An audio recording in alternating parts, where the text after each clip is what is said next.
Si svolgerà il prossimo 23 settembre l'Assemblea del Lati Idrico che deciderà sul futuro della gestione delle acque nelle nostre province. Dopo il commissariamento di Girgenti Acque, i sindaci dovranno infatti decidere su che tipo di società si dovrà costituire per la gestione del prezioso liquido. Intanto ieri ad Aragona Consiglio Comunale aperto sulla questione idrica e di come il Comune dovrà mantenere la sua autonomia nella gestione delle reti non consegnate a nessuno a suo tempo.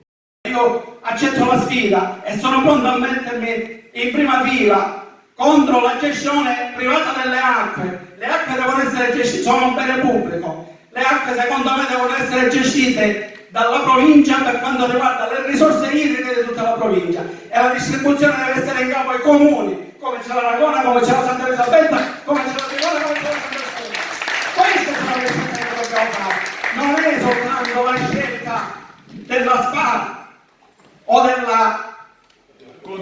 della consortile, perché questi sono temi che ci spostano, perché papà vogliono spostare quello che è, diciamo, l'obiettivo per farci litigare tra di noi e poi loro farsi cavoli suoi.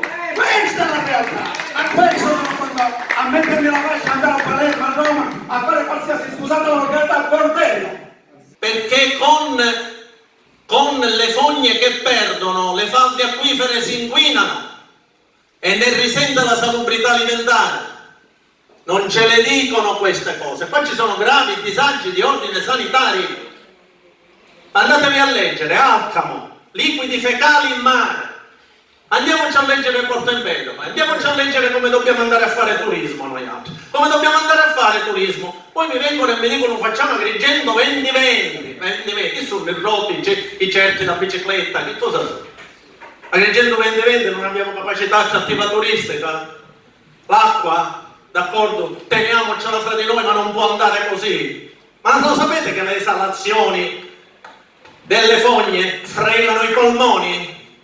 Ce le rilevano queste cose. Noi abbiamo nell'ambito del titano farmacisti e dottori che ci dicono che l'incremento delle malattie neurovegetative che si registra nelle nostre province è alla pari delle regioni del nord.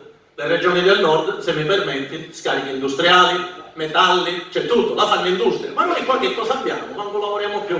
Siamo qua per spiegare e per chiarire quale sarà il pronunciamento dei nostri amministratori sulla scelta che prenderanno insieme all'ATI, quale sarà la gestione negli anni a venire e nel ricordare al sindaco a cui spetta la gravosa decisione di dover ascoltare la voce del popolo sovrano, tralasciando eventuali interessi occulti di partito in quanto una scelta sbagliata aggraverà sul popolo, ma anche sulla coscienza e su coloro che faranno la scelta che penalizzerà i cittadini.